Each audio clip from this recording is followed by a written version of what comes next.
Magandang umaga mga bata. Bago tayo magsimula, tayo muna ay manalangin. Jillian, maaari bang ikaw ang manguna sa ating panalangin ngayon?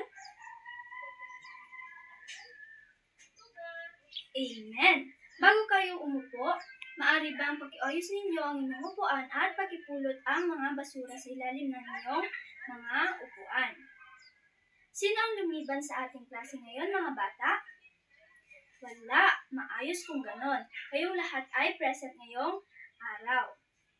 Bagong aralin, balikan muna natin ang ating tinalakay noong nakaraang araw. Sino ang nakakaalala kung ano ito mga bata?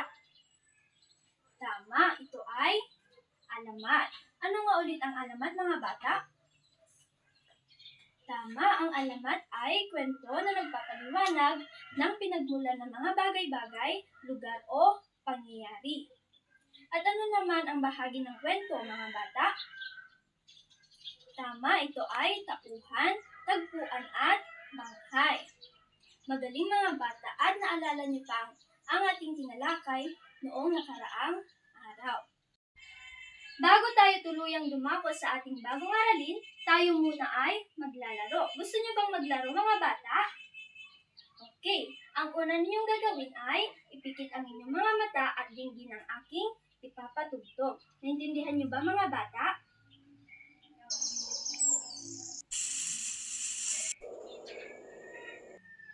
Ano ang narinig niyo mga bata? Tama, ito ay tunog ng hangin, kaluskos ng dahon at huni ng mga ibon. Saan niyo ito kadalasang naririnig mga bata? Tama, ito ay naririnig natin sa kalikasan. Magaling mga bata. Ngayon mga bata, ano ang inyong nakikita na aking hawak? Tama, ito ay isang kahon. So sa loob nito ay may mga bagay na galing sa kalikasan. Huhulaan ninyo kung ano ang mga ito base sa aking paglalarawan. Naintindihan niyo ba mga bata? Okay, ang una ay ako ay kulay berde, tumutubo sa bukid. Ako ang pagkain ng tao o hayop. Ano ako? Sino ang nakakaalam kung ano ito mga bata? Tama, ito ay halaman. Next. Ako ay may kulay, mabango at maganda. Ako ay pinuputol pero hindi nasasaktan. Ako ay nagpapaganda sa paligid. Ano ako? Sino ang nakakaalam kung ano ito mga bata? Tama, ito ay bulaklak. Next. Ako ay malinaw at dumadaloy. Ako ay inumin at panlinis. Kung wala ako, lahat ay matutuyo at mamamatay. Ano ako? Sino ang nakakaalam kung ano ito mga bata? Tama, ito ay tubig. Magaling mga bata. Ang susunod ay ako ay matibay, ay matayog, may mga dahon at sanga. Ako ang tirahan ng ibon at tagasipsip ng baha. Ano ako? Sino ang nakakaalam kung ano ito mga bata? Tama, ito ay puno. Magaling mga bata. At ang panghuli ay ako ay mainit at maliwanag. Ako ay nagbibigay liwanag sa umaga at nagpapalaki sa mga halaman. Ano ako? Sino ang nakakaalam mga bata? Tama, ito ay araw. Ang gagaling niyo naman mga bata at nahulaan niyo ang mga aking ibinigay. Ngayon, dahil tapos na tayo sa ating masayang gawain, handa na ba kayo masahin at alamin ang alamat ng bulaklak sa bukid ng Talavera? Pero bago tayo tuluyang magbasa, may ilang salita dito sa kwento na baka bago sa inyong pandinig. Babasahin ko ito at subukan nating bigyan ng kahulugan. So ang una ay natuyo. Ikalawa ay malasakit.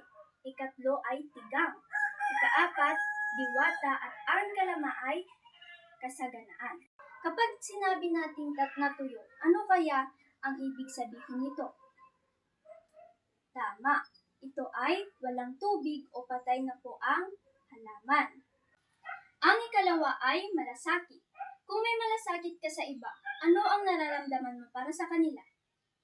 Tama, ito ay pag-aalala o pagmamahal. Ang ikatlo ay tigang.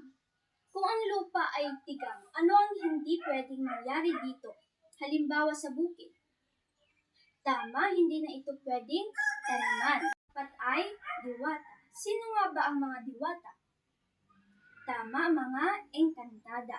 Ano ang alam nyo tungkol sa diwata?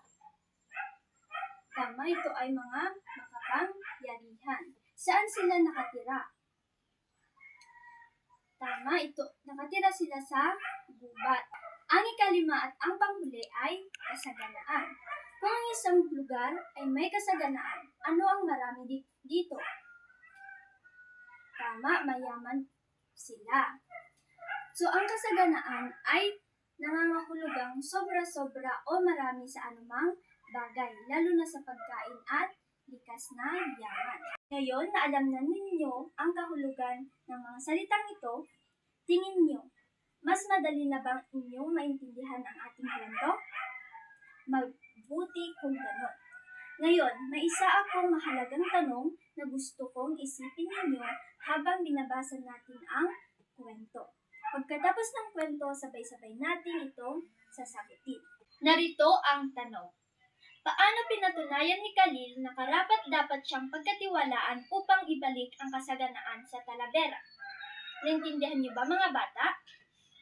Kaya mga bata, makinig kayo ng mabuti sa ating kwento at alamin natin ang sagot sa tanong na iyan.